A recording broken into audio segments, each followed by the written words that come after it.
Well, happy birthday. What an amazing year it has been for Prodigal Church. We didn't know what was going to happen when we felt God calling us to start this new church, to create a place that really wanted to focus in on loving God and loving people. A place that accepts the invitation of Jesus to a life called out of rebellious living and out of religious living. Thank you for being a part of this. The church is not a building. We know that really well. You're the church. You have made this place amazing. And I'm so excited for our future together, and not just in the months and years ahead, but also for the very near future ahead of us. The party tonight is going to be off the hook. Do people still say that? Okay. It's going to be great. It's 4 to 7 in the North Gym. We encourage you to come back. My wife and I have 2 kids, and this past summer has been fun. Our daughter, Ivy, is no longer a newborn. She's a full-on toddler, and she doesn't really want to always do what her brother Dex wants to do. And last summer, she was just along for the ride, and this past summer, she wants to kind of do her own thing. And so sometimes Sarah or I will each take one kid and then just spend quality time with that child. If you have more than one kid, you know that this can be a valuable thing. And this past summer, it just so happened that Sarah took Dex out to dinner, like a date night, 2 nights in a row. And so I had our daughter Ivy, and we're in the back playing in the backyard, having a great time. And as we're playing in the backyard, I get a text from another pastor in town, and he says this, "Hey man, how's the church going? Let's hang out sometime." And I read the text and immediately responded, "Dude, it's great, bro. What's your schedule like next week?" Apparently I'm a surfer. "Dude, it's great, bro."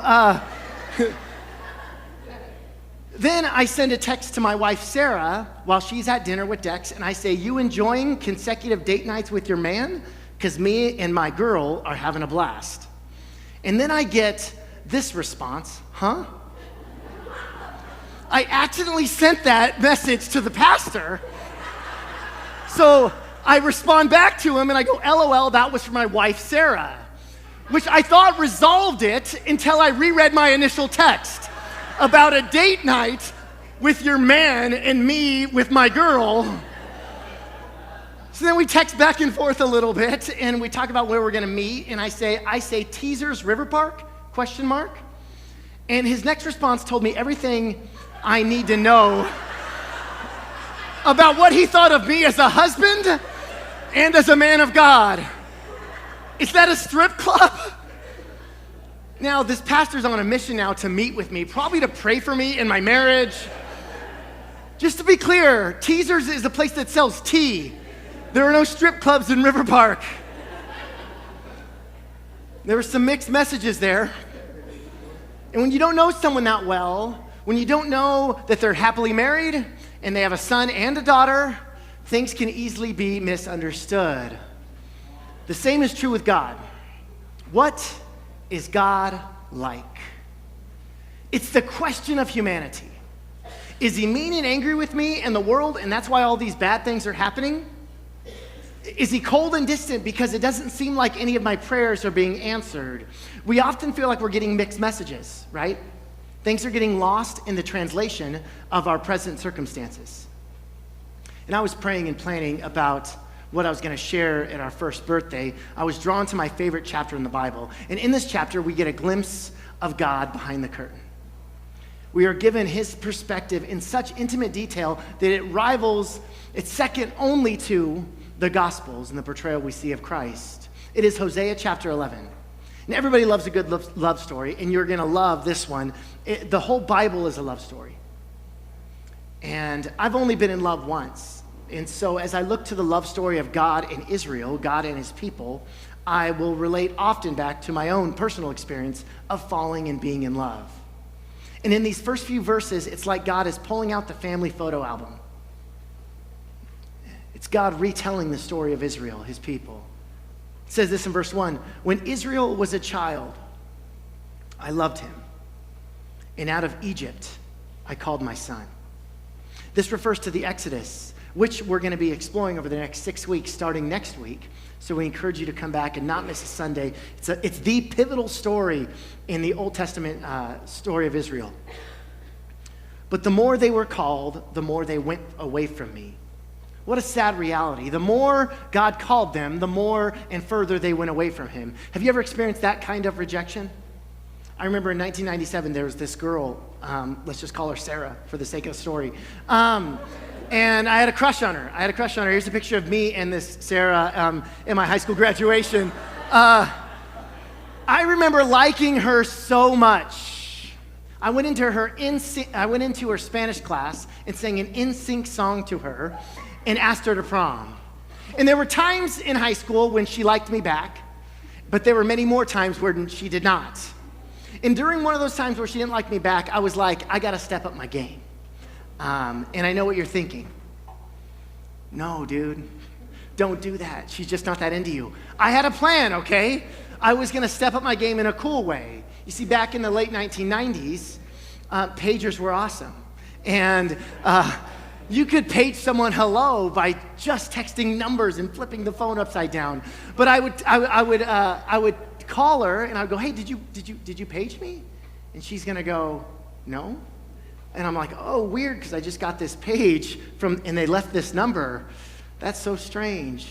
So, how's it going? This is not cool. I thought it was cool. It's not. And I would stop by her house randomly. Oh, I was just in the area. All the time not realizing that the harder I tried, the further she went away from me. But the more they called, the more they went away from me. What's God's response to Israel running away from him? Now, the whole book of Hosea really speaks into this, but no clearer than in chapter 2, verse 14. It says this, "But then I will win her back once again. I will lead her into the desert and speak tenderly to her there." God is speaking about his people, and he refers to them as a her or as a she, and this happens quite a bit in the scriptures. And there's so much in this tiny little verse. The word "win her back once again" is the Hebrew word patha. It means to allure, to persuade, to woo, or to romance. God says, I will romance you back to me. God is in the business of wooing or romancing his people.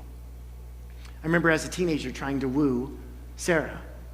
Our first date, we went on a triple date with 2 friends, total of 4 friends, and we went miniature golfing at Blackbeard's Family Fun Center. And so the guys and the girls, and we got teams, and we're going to keep track of score and stuff. And so we get to Blackbeard's Family Fun Center, and I'm trying to woo her, so I'm going to pay for both of us, right? And so I go, hey, you look so pretty over there. Go stand over there real quick while I get this. Then I pull out my 2-for-1 coupon, and I'm like, hey, dude. And then the guy goes, hey, Bruce, this guy's got a 2-for-1 coupon. Do we still take this? Shh, keep it down. Hey, you look cute. And then we pick out our balls, and I'm like, I got the red one. And then we go and miniature golf. And the whole time we're miniature golfing, I'm high-fiving her every time she misses a putt. And I'm like, great try. And then she makes it. I'm like, high-five again. One time our hands touched, it was electric, you know. And I am just trying to woo her the whole time, giggling, pushing each other, patah, wooing, romancing as best I could. God is wooing his people. And he says this in verse 14, "But then I will win her back once again. I will woo her. I will lead her into the desert and speak tenderly to her there." Lead her into the desert and speak tenderly to her there. Sounds a bit creepy, right? I don't want to be wooed if you're going to lead me into the desert. Now, if I'm being led to the dessert, lead me. Spirit, lead me. Take me there. But not to the desert. Just add an S. Now, to grasp what God is saying here, we have to understand a couple things. The desert is where God first courted his people, once again, where? In the book of Exodus. He led them out of slavery, out of Egypt with Moses, and he wooed them. He patah'd them. He romanced them in the desert. And they became his people in a new way. So when he says, I will lead you into the desert, he's not saying, I'm going to take you into a barren wasteland. He's saying, I'll take you back to our first date. I'll take you back to Blackbeard's Family Fun Center. Remember where it all began? Where we began to fall in love? God's a wooer, and he wants to woo you back. Perhaps even now he's beginning to woo you. drawing you to greater love. And you might be in a desert right now asking, where's the life? Everything you see is dead. There's a faith and a love that is found in desert wastelands that's not found in the mountaintops of life. Some of you are in a desert wasteland. And God is with you in your desert, drawing you to him. I just know that, man, someone in this place needs to hear that this morning. You've been in this wasteland wandering. God, where are you? He's drawing you near to himself. Verse 3 says this, "It was I who taught Ephraim to walk, taking them by the arms, but they did not realize it was I who healed them." What a beautiful image. The God of the universe teaching his people how to walk. Isn't that special? We were all there, and maybe we've seen a little baby trying. It's just an amazing thing. And God is saying, it was I who taught Israel how to walk. Even when we run away, God was still there healing and helping. If you're far away from God, he still answers. He still blesses. Not, and this will be on the screens, not to condone the distance between you and him, but to connect the distance between you and him. When we're in sin and we're messing up and we're far away from God, he still blesses us. Not to say, I love what you're doing, but rather to draw you to him. Not to condone the distance between you and him, but to connect it. Verse 4, the father-son metaphor continues. "I led them with cords of human kindness, with ties of love. To them I was like the one who lifts a little child to the cheek, and I bent down to feed them." God leads us with cords of human kindness and his love. This is the kind of leadership God desires, kindness and love. And not only that, but it's also one of removing yokes that are oppressive. That he doesn't just lead with kindness and love, but he also lifts the yokes that are oppressive. We speak out against the injustices of our world. Again, this is another reference to God's deliverance of the people from Egyptian slavery. Following Jesus is not only about a path towards gentleness and love, but it is also about removing the things that have enslaved us in the past. It's a removing of that yoke.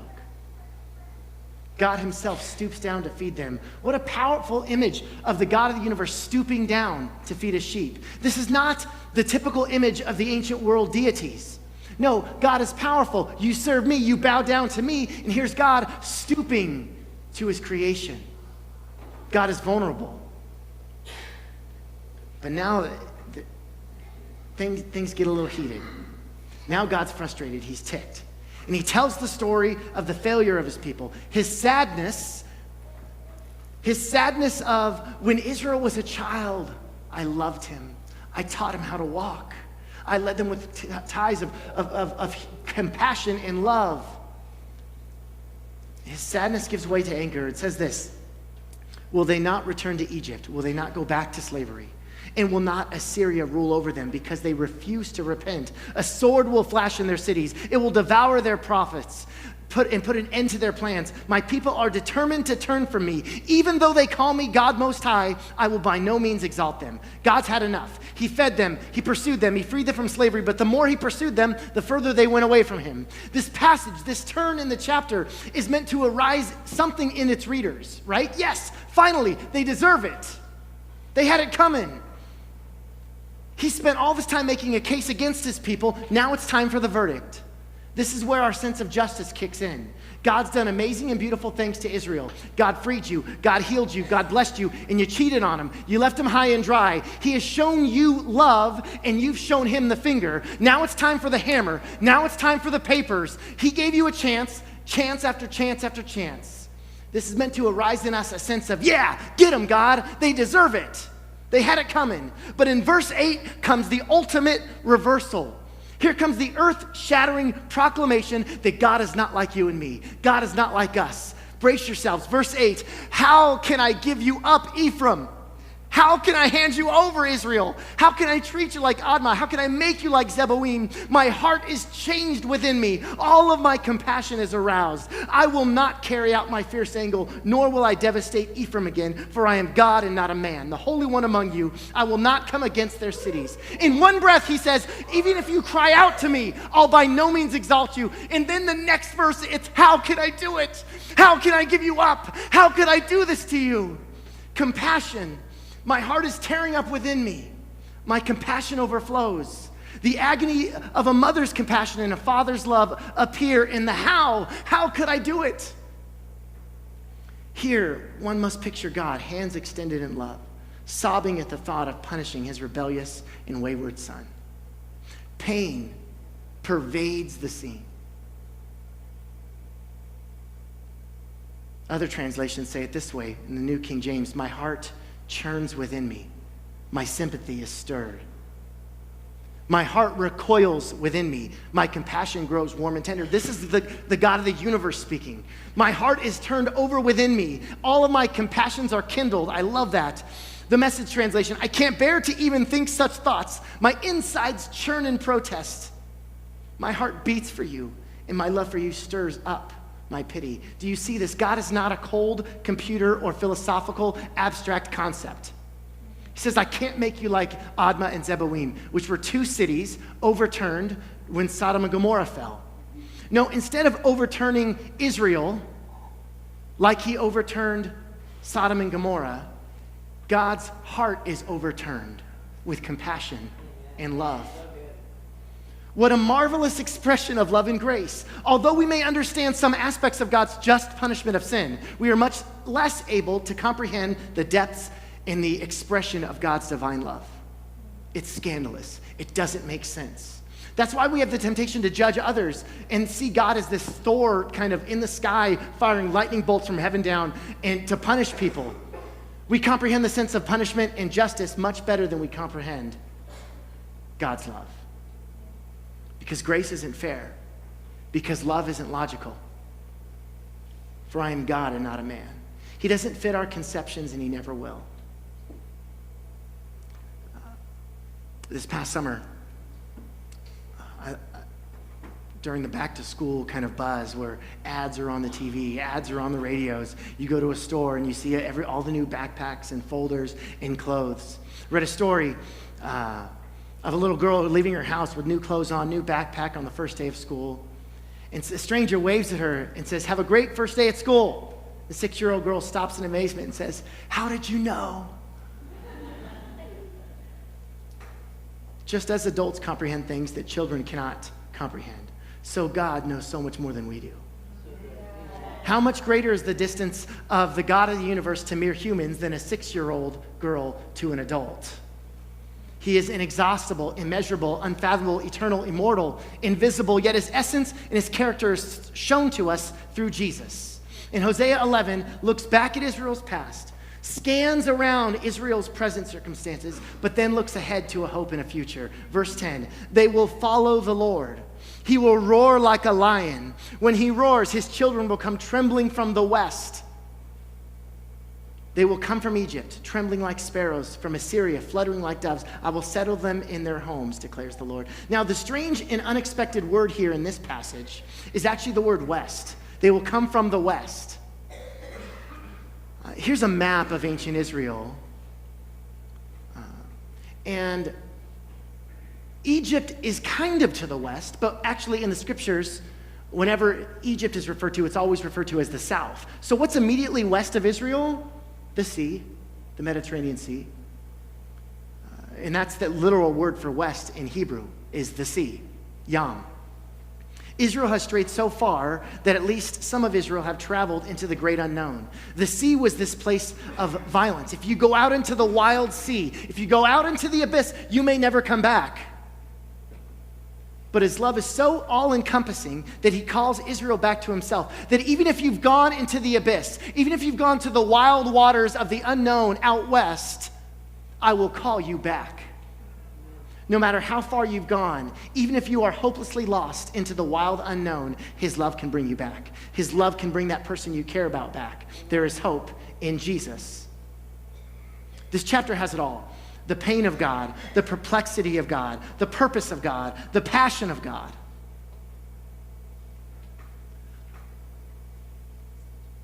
In the early 2000s, I was a young 22-year-old youth pastor. Being a youth pastor is a great responsibility, to be able to speak into the lives of teenagers who don't always have it easy. Being a teenager is really hard sometimes. And one night, I'm chatting with this sophomore in high school, and I've only told this story one time in my 17 years in ministry. I've only told it one other time. And no one else is around, and this teenage boy is telling me about some things that happened to him when he was younger. He begins to tell me these secrets, and I can't believe it. And he tells me about an adult who has influence in his life who molested him repeatedly over a span of years. A lot of tears that night, and the next morning, I took it to the authorities. And as he was arrested, many more young people came forward, and there was a very public trial here in our city. The news was there. He hired a big-name defense attorney known for getting people like this off the hook. And I was called to testify. And I get up on the stand, and this defense attorney made me feel horrible and questioned everything about me. And I couldn't believe he was doing this in the name of defending this other person. And I was mad at the other person who I could see in the trial, but I was more mad at the moment at this conniving defense attorney. One of the pastors at my church was a high integrity guy. He loved God, he loved people. And this pastor believed in me and gave me a chance in ministry. And he's a big reason why I'm still in ministry today. He was called to testify. And he would have deep conversations with this lawyer beyond the trial. He actually built a relationship with this conniving defense attorney. The man was convicted and is in jail to this day. And that attorney died a few years back. And in his hospital room on his deathbed, he made one phone call. And that was to this pastor friend of mine. And that pastor went by his bedside. And the day before he passed away, this man led him to Jesus. It does not matter how far you run from God. You're never too far away from God's love. God says, how can I give you up? How can I do it? My insides churn in protest. My compassion is all brought up. I want to invite Noe and the worship band to come up. And I want to go back to the question we began with. What is God like? There are no mixed messages here. God is like Jesus. God has always been like Jesus. There is never a time when God wasn't like Jesus. We didn't always know that, but now we do. In Jesus, we see what God is like. What is God like? He's the one on the cross forgiving his enemies with his last dying breath. What is God like?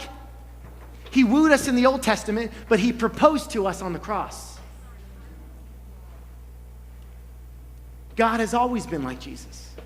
There's never a time he wasn't like Jesus. And he woos us on the cross. He wins us over with his love. On the cross, death was arrested. Death was taken captive. Jesus overcame sin and death because we can't. And in him we have new life, not just eternity in heaven, but that new life that begins here and now, called into the purposes of God, called into the mission field of God to bring God's kingdom here on earth as it is in heaven. Jesus, we thank you for your faithfulness to Prodigal Church. We thank you for your faithfulness to us. We thank you, God, for your great love. We thank you, God, that it doesn't make sense, that love is not according to logic. Love is according to love. It's his own thing. We thank you, God, that 1 John, it declares that God is love. That's not a mixed message. That's not wishful thinking. You are love. You show us. You showed us on earth 2,000 years ago, and you're moving us towards more love now. So God, we pray for that, for the year 2 was more fruitful than year 1 for Prodigal Church. God, I pray for those who feel like they're too far away from you, that they've gone to the west, that they've gone to the wild sea, that they are not too far to be brought back by your love. And for those who are in this place and they've been praying for someone. They've been praying for someone who seems like they're in the wild sea, that they're so far west. There's hope in Jesus, that God, that you can bring them back, that that ship can turn around, that you will settle them in their homes in Jesus' name.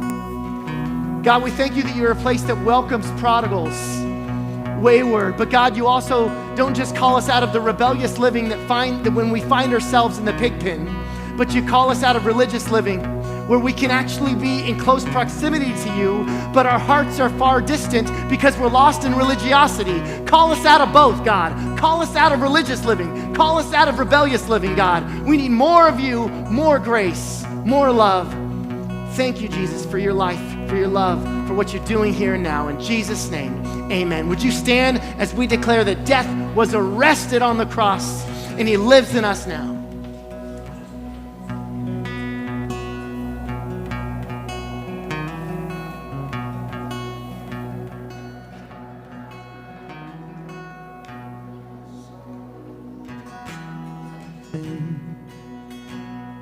Lost without hope with no place to begin.